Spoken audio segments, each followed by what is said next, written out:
And what was that? Grab a drink, sit back, and relax because it's time for Tea with KP. What's up, everybody? Welcome back to Tea with KP. We are on week 3, episode 3 of the podcast. I hope you're enjoying it as much as I'm enjoying it. And today, buckle in, grab a drink, sit back, relax, because we are going to be talking about a topic that I personally love, because who doesn't love saving money? You know, it's like one of my favorite things in the whole entire world. My mom always makes fun of me because whenever we go into stores, I'm like beelining to the sale rack. I love a good discount. I love saving money. I'm very money conscious, so I want to share some tips and tricks on how I travel so much, and a lot of this has to do with money saving, and we're going to break it all down today. So we're going to be talking about how to save money on flights, accommodations, food, everything like that in this episode. But before we get started, I'm starting a new little segment, and it's called KP's Tea of the Day. Get it? Like KP's tea, but also KP's tea. So I'm going to be wearing a different shirt. I like to be very comfortable, so you know what? This is like episode 3. We're gonna get comfy with each other. We're gonna be more relaxed, and we're gonna start this segment because I want to excuse to wear a t-shirt in every episode because it's comfortable. Anyways, we are going to be wearing a different shirt every episode, whether it's from a travel destination that I love, it's from a viewer that they sent me a shirt and I would love to wear it, or if it's, you know, anything like that, we're going to be highlighting one of my travel tees or a viewer tee throughout this podcasting journey. So today we are wearing this red Savannah Harbor t-shirt. This one, of course, we got in Savannah. While Joey was golfing, I was at the hotel filming a hotel tour that I actually never posted on YouTube. So if you want to see that, let me know. Maybe I'll make it a channel member video. And I was at the pool. So I filmed the hotel tour. I went to the pool, and it was really funny because it was a golf resort. There was a golf course at the resort we were at, or near a resort, whatever the case was. They had a shuttle to the golf course. So it was so funny because the pool was filled with old ladies that I just knew their partner was out golfing, and we were all like sitting by the pool. So I was like, wow, this is really a preview into what my life is gonna be like. And yeah, so when Joey came back with this shirt, you know what? Maybe it's a good thing. You let your partner go off and do whatever they want. Maybe you'll get a free t-shirt out of it. Just kidding. Am I? I don't know. Anyway, so that is the KP's Tea of the Day. I also want to point out a funny story, like not really funny, but like kind of funny, because it's just like sometimes you just have to laugh at yourself. The fact that last episode, you know, we have these lovely microphones. I didn't plug them in. Yay! So the audio sounded a little off in the last episode. That's because your girl didn't literally plug in the receiver into her camera. Now I made sure to do that, and you know what? You live and you learn. I'm never going to forget to do that again. It's because it was this whole thing. I lost my bag to my microphone, and the receiver plug was in it to plug into my camera, so on and so forth. I forgot it. It is what it is. After me and Joey finished filming, I was listening back to it and I was like, oh my goodness, I forgot to plug the microphones in. And Joey's like, no. He's like, do we have to do it again? I'm like, no, you know what? You live and you learn. It was episode 2. Okay, we're going to be better as we go along. We're in this together on this learning journey. So that's that. I have the microphone plugged in, and hopefully I sound good. So give this video a like, and let's get started on today's episode. I also want to say a big thank you to all my channel members. You guys are amazing. I hope you're enjoying all the exclusive videos, the first sneak peek of the videos that I post, and you guys are the best. I love you. Okay, so let's get started. First and foremost, saving on flights. Now, a question I get asked so often is, how do I travel so much? How do I make time to travel? How do I have the money to travel a lot? And honestly, it is all because of travel hacks, travel points, travel tips that I've picked up along the way. And also, well, we'll get into how, I make time at the end of the episode, so be sure to stay tuned. So first and foremost, flights, because that is probably one of the most expensive parts of traveling. And I have actually cut the price of my flights down to $11.20. I'm so proud of it. I truly put it on my resume that I fly for $11 because it just makes my heart happy. So how do I fly for $11? I want to start off by saying I fly JetBlue. Sometimes I fly different airlines, but if I can fly JetBlue, I will make it a point to fly JetBlue. I love JetBlue. They're convenient. I feel safe. I feel comfortable. And of course, I have the JetBlue credit card. So now this isn't my first travel credit card that I got. I first got the Chase the Chase preferred card. They have the Chase reserved card as well, and that card is great for general travel points. So if you're booking hotels, if you're booking flights, I did book one trip using my Chase points, and it was I didn't really have that great of an experience with it because with the airline, it was all weird because I booked it through a third party, they call it, which was just booking it through my Chase points. It was hard to change the flights and everything like that. So then I realized, you know what? I fly JetBlue all the time. Why do I not have a JetBlue card? I have the card that has an annual fee. It's $99 a year. This isn't an advertisement. I'm just sharing with you my experience. It has a fee of $99 for the year, but you literally make that up. You make it up in the points and paying $11 for the flight. So that's really not, a big draw in having this card. They do have a free version of the card. You just don't get as many points for what you're spending with the free card. So personally, with my JetBlue card, and there are many, many, many other airlines cards that you can buy if you fly a certain airline all the time, my JetBlue card has 2 times points on restaurants and grocery stores. You get 1 point for every dollar you spend on all other purchases. So say I go to Home Depot, I don't know why that just came to my head. Say I go to Home Depot and I buy a Jack Skellington blow up and it's $70, I'll get 70 points in JetBlue points, which I can eventually turn into a flight. The same thing goes for any other credit card. You get points back, and this is the biggest way. This is how I travel so often. Points, points, points. They're so important, and I wish that I kind of got into it earlier than I did because I would have, a lot more points, but it's okay, and it is what it is. The biggest thing for me is groceries. So my JetBlue card, I get 2 times the points on groceries. Every time I go to the grocery store, we all know the price of groceries today. I'm spending like $40 on eggs, I feel like, but that's besides the points. Every time you go to the grocery store, it's at least $100. So I'm getting 200 points right there that I can use to fly to Orlando. So it's like strategically working your points out too. If you know you get 2 times the points on groceries, if you know you get 2 times the points on food, make sure you're using your credit card for that.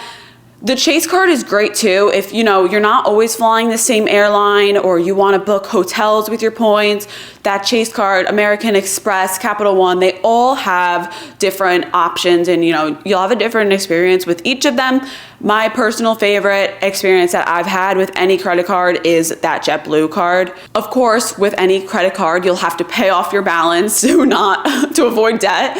So that's a big thing. You have to make sure that you have the funds to pay your card. But I think it's really worth it to try to apply for that credit card, and also too, with JetBlue, my personal experience, and other airlines will do this too, just want to make that clear.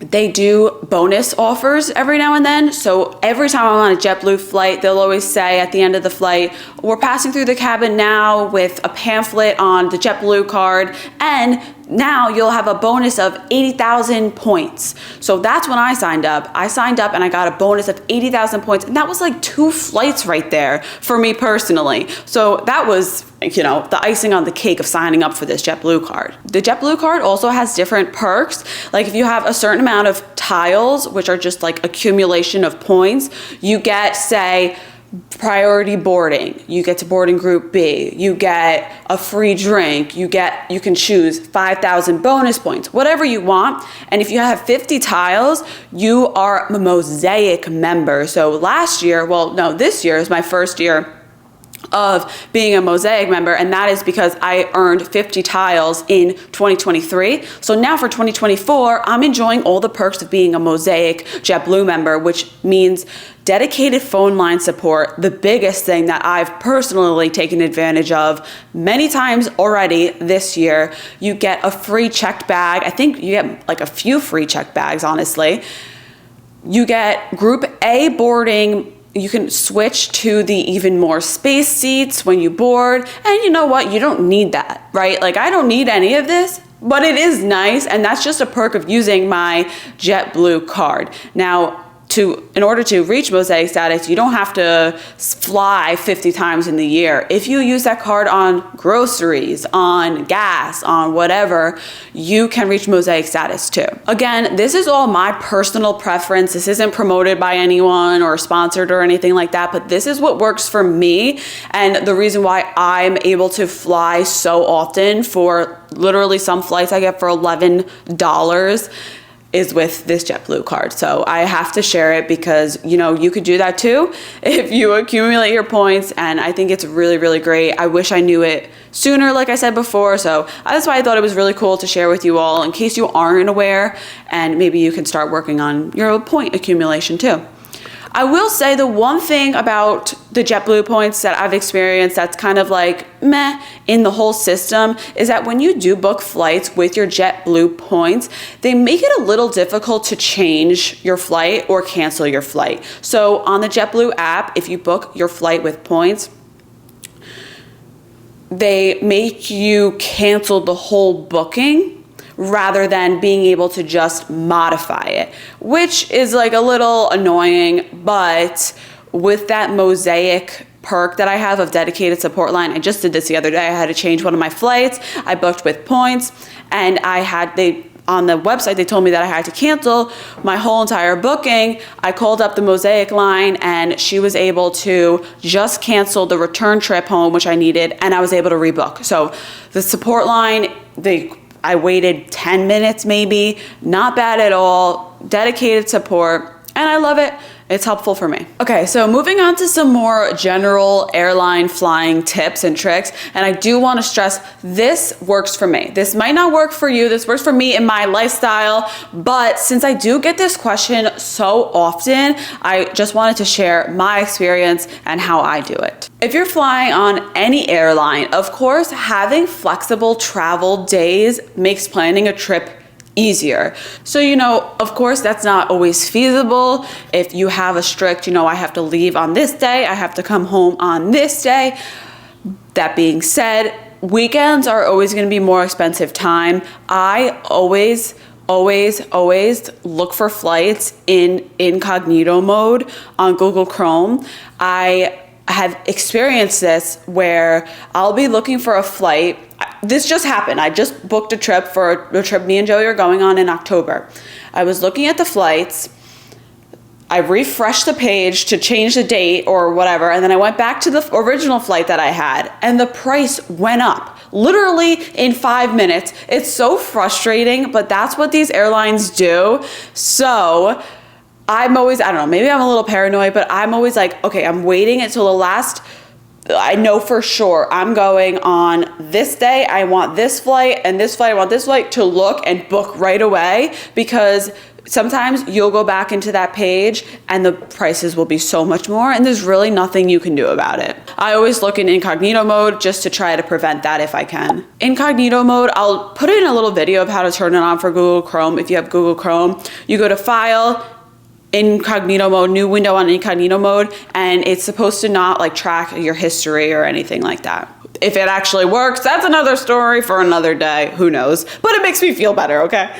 Also, the tip that I've heard when I started traveling so much was that if you look for flights on Tuesdays, sometimes they might be cheaper. Don't know how true that is. I've never really experienced that, but you know what? It's worth a shot. In terms of carry-on luggage, checking bags, I know with JetBlue, if you want to check a bag and you don't have Mosaic, it's $30 per bag. I always, if I can, travel with just a carry-on bag. I will pack to the best of my ability to make sure that all of my clothes fit in that carry-on bag because I don't want to check a bag. So this ultimately will save you money if you don't have to pay for that checked bag. Because most airlines, some fares will allow you a carry-on bag as well as a personal item. That's the case with JetBlue. For Blue fare, Blue basic fare, starting on September 6th, they will allow a carry-on as well as a personal item, which is really interesting that they're changing the rules with their fares a little bit, but that's just a little bit on JetBlue. So the reason that I primarily use my JetBlue card is to save on flights because, let's face it, I travel the most to Orlando and I'm going to Universal the most. So this, in my mind, is what works perfectly for me, is that I could save on my flights using my credit card. Versus if I use my Chase card, I could potentially save on hotels using points. However, I have the Universal annual pass, which allows me to save on hotels. And I truly, Universal, I love them so much because their hotels, the discounts that they give for their annual pass holders on those hotels is worth getting the annual pass alone. If you're visiting for a week or if you're visiting for 5 days, look into getting the annual pass because the annual pass holder hotel rates are amazing. I have gotten, last year for Halloween Horror Nights, I got multiple nights at Dockside for $65 a night. That is unheard of, especially for an amazing theme park like Universal Orlando. Down the street, you could get a hotel at the same comparable resort amenities and everything for $200 a night. So having that annual pass allows me to save so much on these hotels. And I don't need anything fancy. Like I said, I'm very money conscious. As long as I feel safe and I feel comfortable, I'm happy. So anywhere where there's a discount and I could save with that annual pass hotel rates, that is perfect for me. And now let's take a break and hear from you, KP, with your KP Kwik. This is a free activity you can do with kids in Seuss Landing and Islands of Adventure. This is KP's Kwik, spilling all the tea in 60 seconds or less. In all the books you can read, there's a fun, free kids activity. To the right of the store, there is a little library section with coloring activities that you can enjoy for free. It's air conditioned in here, so you can grab a coloring sheet, do some coloring, and cool off. There's also some seats here so parents can hang out and watch their kids while they color and just take a break from the crowds. And we're back. All right. Well, be sure to give this video a big thumbs up if you haven't already. And we are moving on to food because this is a big part. And honestly, it's become a big expense for your theme park vacation, your regular vacation, travel, and just life in general. So I'm going to share some of my tips and my personal experiences of what I do, how to save money, kind of cut corners a little bit. Number one is pack your own snacks. It might be hard if you're limited to a carry-on bag, but I will always pack snacks, whether this is for the airport, whether this is for a park, whether this is for just me traveling in general. I'll always be sure to pack snacks. Especially in the airport, honestly, the snacks in the airport are extremely expensive, and sometimes I just can't wait for the free little bag of pretzels that they give me on the flight, even though they are really good. Although JetBlue recently got rid of the pretzels that I like, so I actually have a bone to pick with them. Anyways, what I'll do is I'll pack my snacks for my trip. For example, let's say I'm going to Universal for 3 days. I will make sure I pack at least 5 Kind bars, 2 for my plane rides, and 3 for each day in the parks. I pretty much always have with me in my carry-on bag a Kind bar because I think this is I get very hungry very quickly. So if I'm in line for something and I just need something to fill me up or have some protein, I'll just have the Kind bar from my bag. It's a great snack. Hold me over. I like to graze throughout the day too. Not really a big lunch person, but big dinner person. I like to have snacks throughout the day. So this is great for saving money in the parks because I have my Kind bar. For breakfast, I do enjoy having Cheerios. You'll see throughout this podcast too. I am the biggest fan of Cheerios. Like, Cheerios are my life. And Joey makes fun of me all the time because of how much I love Cheerios, but I don't care. They are the best. This is how passionate I'm getting about my Cheerios, okay? I just knocked over this whole display I had going on here. But then I feel very strongly about Cheerios, okay? And I am gonna defend them until the day that I die because Cheerios are the best. I eat them dry, okay? I'm gonna just say it right as it is. I eat my Cheerios dry. That might be weird. I am weird. You know, we're all weird in our own ways. So I like my Cheerios dry. Like, you feed your babies Cheerios. That's me, and I'm proud of it. You'll see me, if you ever see me in the morning at a theme park, if you ever see me in the parks, by the way, be sure to say hi. I would love for you to come up and say hi to me. Anyway, if you see me in the theme parks in the morning, I, no kidding, will have a Ziploc bag of Cheerios as well as a Celsius. So that is my morning breakfast. Kind of got off on a Cheerio tangent, but they are the best. If you like Cheerios, let me know in the comments because then we could be best friends. I love Cheerios. Anyway, that will be my breakfast. So I will make sure I have Ziploc bags full of Cheerios. My friends always laugh and they're like, oh, Krystal's here. She has her Cheerios and her Ziploc bags. That's me. My luggage is just filled with Cheerios all the time. They're a great snack. Okay, enough with the Cheerios. I will make sure I have Cheerios for the morning. And what I do with my Celsius is I learned, okay? I'm picking up tips as I go. At first, I was buying Celsius in the airport because, theme park days are long. Sometimes in the morning, you need a pick-me-up.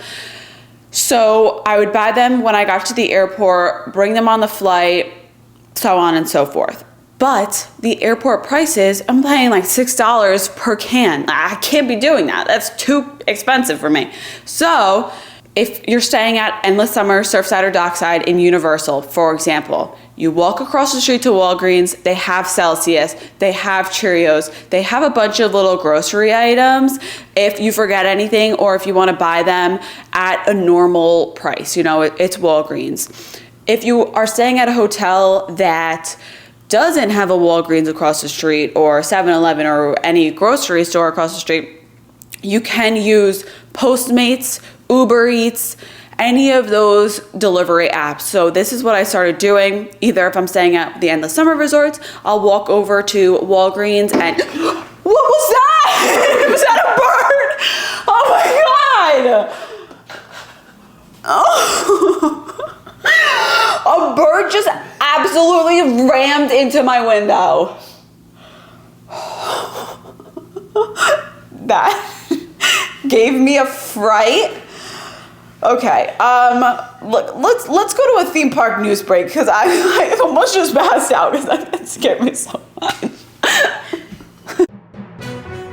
This is your theme park news break with KP. Welcome to your theme park news break. Now it is August, or Ogtober, some may say, and Halloween Horror Nights is right around the corner.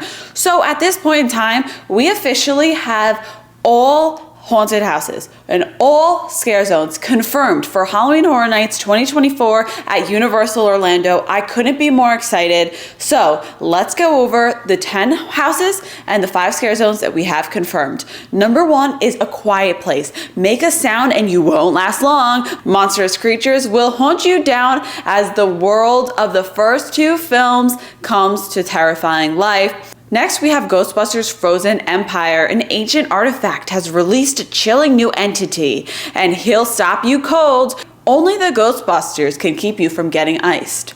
Next house, Insidious the Further. This sounds really scary. Enter the Further as demons try to ensnare you. The red-faced demon will lure you into his lair. Key face will unlock your fears and more. Horrifying. Next house is Monsters Eternal Bloodlines. Get caught up in an epic battle, and as monsters like the Bride of Frankenstein go up against Dracula's daughter and her monstrous maverns. And those were the 4 intellectual property houses. So the next houses that I talk about are going to be the original concept ideas created by Universal Creative, which are always so much fun too.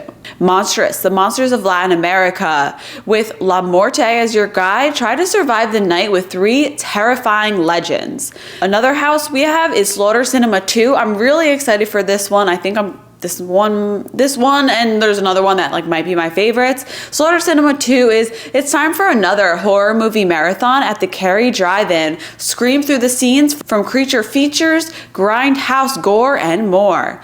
The Museum Deadly Exhibits is a house that is inspired by a folklore museum's newest exhibit, The Rotting Stone, which has released an evil spirit that decays everything, and it's coming for you.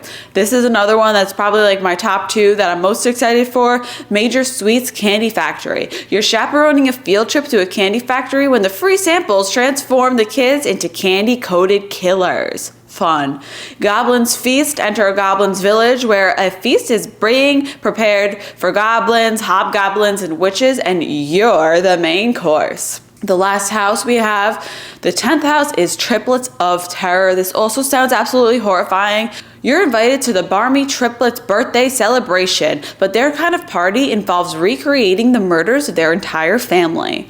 Now for the scare zones, we have Torture Fair. Enter this Renaissance fair where only the bravest souls dare to face the medieval torture devices. Can you endure the torment, or will you beg for mercy? Swamp of the Undead. In the backwaters of Louisiana, zombies risen from bodies of trespassers killed and dumped into a nearby bog are lurking. Are you ready to face the terror? No.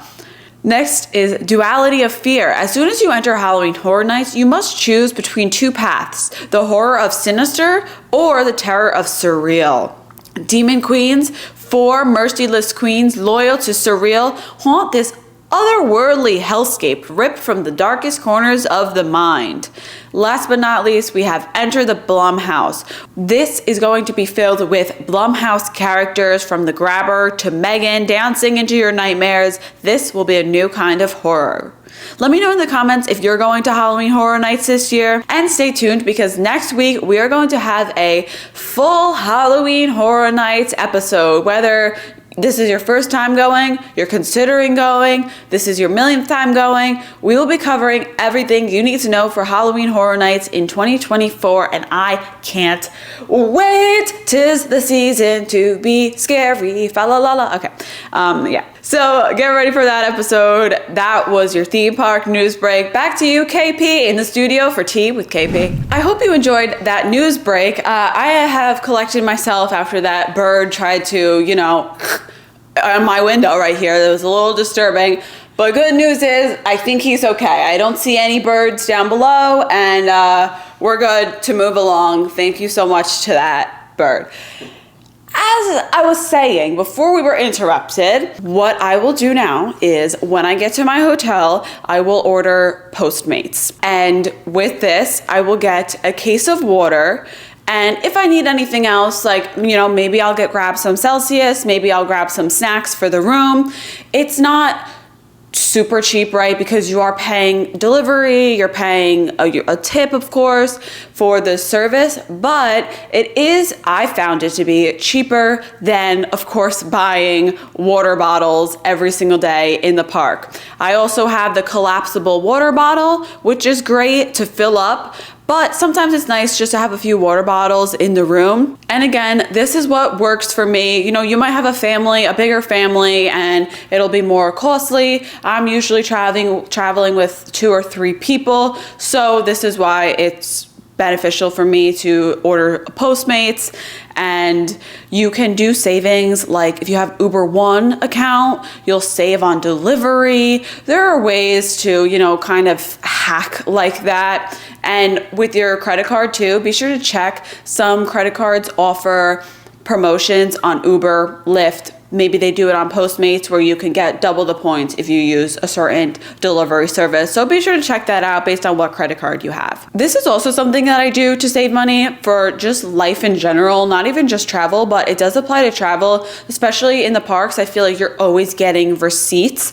I use the app Fetch. Once again, not sponsored, but this is just a way that I feel like I'm kind of getting some money back of what I'm spending. All you do, I'll link it in the description down below with my referral code too, so you can get bonus points if you sign up. But you scan a picture of your receipt. You literally just take a picture of your receipt from anywhere. It just has to have the date, the name of the store, and your total. You take a picture of the receipt and you earn points. So every receipt is $25, and then some items you buy might get bonus points. Like if you buy a box of Cheerios, they might have a deal where you get 100 bonus points if you get Cheerios. You accumulate enough points where you can get a gift card. So me and my mom do this a lot with Fetch. We'll add up our receipts. We'll be like, oh, what gift cards should we get, And it's just a way to literally get money back for spending money. So you can get a gift card for, I use Chipotle, Starbucks. You can do it even for some travel, like think of like hotels.com or something like that. They have gift cards they have a bunch of different gift cards. So if you want to check that out, that is something, when I told Joey about it, he was like, Joey is Mr. Finance or whatever. He's like, how is that happening? Isn't it a scam? No, it's not a scam because they are paid by the companies like General Mills or Gatorade to, to get people, maybe someone will go and buy Gatorade if they see that they can get 400 points on Fetch. And it's also the consumer research, whatever. Take my data, I don't care, just give me a Chipotle gift card and I'm fine. If you're a big online shopper, you can also hook up your email and get the online receipts for Target, Amazon, all of those sites. So you'll be surprised. Every receipt you're gonna get $25, no matter what. And then sometimes 25 points. And then no matter what, sometimes you'd be surprised, if I bought diapers, I get 400 points, woo! Adds up to a gift card. You can't go wrong in my opinion. So I mentioned, I know it was kind of jumped there, but I wanted to mention Fetch. Mentioned Uber. When I'm traveling, it's always, a decision, right? So if I'm going to a theme park, I usually won't rent a car. If I'm at Universal, I never rent a car because you have to pay for parking. You got to keep this in mind if you are going to Disney, Universal especially. You'll have to pay for your night at the hotel. You'll have to pay if you drive to the park, if you don't want to use the free transportation. And of course, you'll have to pay for the rental car. That could really add up versus if you want to get an Uber, which is from the airport, $40 to Universal, at most. The convenience alone is great. And like I said, if you have a credit card, you could get bonus points. I know Chase has 5 times the points if you use Lyft. Great deal. You walk out of the airport, your car is waiting for you. Uber and Lyft have implemented so many different safety measures too, which is really great. I actually recently did a video on how to get from Disney to Universal, and I talk all about Ubering, transportation, stuff like that. So if you want to check that out, I'll link it in the description down below. But my preferred method, especially going to and from the airport, going from park to park, without using the free Universal transportation, of course, but if I'm going from Disney to Universal and vice versa, Uber is great. And you can also get Uber gift cards from Fetch, so there you go. And last but not least, how do I travel so often? I have a remote job. I am fully remote, which allows me the flexibility to be able to travel. I can work from California. I can work from Florida. I can work from Nebraska.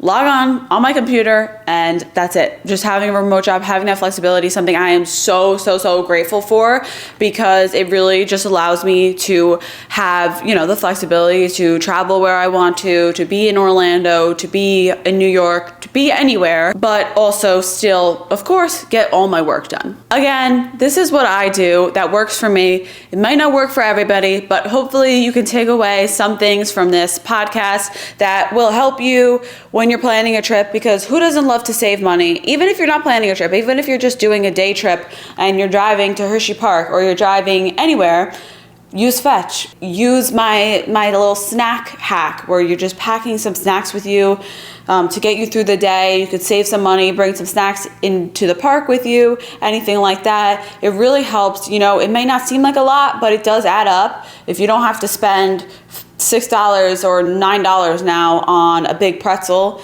and you just have some snacks ready for the family, for yourself. And if you have any travel tips, be sure to leave them in the comments below so we can all learn from each other. And I hope you found this helpful. I hope you learned some things, some tips from me just sharing my experience with traveling so often and, you know, saving money on points. Who doesn't love that? We all love to save money here, right? And I hope through this, you know, you start to learn who I am as well and how I like to save money, of course, and I like Cheerios, we learned. So I hope you had fun. I had fun chatting with you all, and thank you for watching. Be sure to stay tuned for the next one to see what KP's tea is next week, as well as learn more about Halloween Horror Nights. I'm so excited. And I just felt like I was a little like possessed KP there, but you know what? It's okay. It's Halloween Horror Nights, right?